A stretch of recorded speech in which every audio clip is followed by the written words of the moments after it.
C'est une spectaculaire statue installée devant une immense murale peinte in situ qui accueille le visiteur.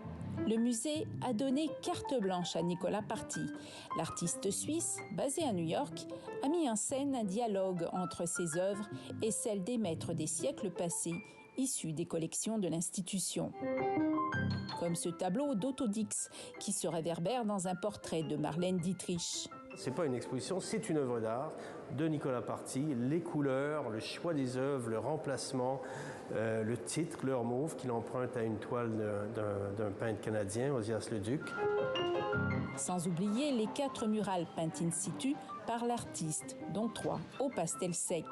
Graffeur à l'origine, Nicolas Party a troqué ses bombes contre le pastel, son matériau de prédilection. Je suis un peu tombé amoureux du pastel il n'y a pas si longtemps que ça, je dirais il y a 7-8 ans.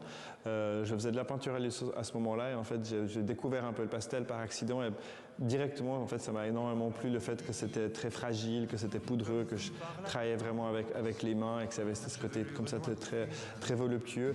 Trace les sillages qui ornent les traits du dessin. Les œuvres pop de Nicolas Party ont inspiré Pierre Lapointe, grand amateur d'art visuel. L'artiste québécois, à l'invitation du directeur du musée, a créé un album pour assurer le voyage musical de cette exposition.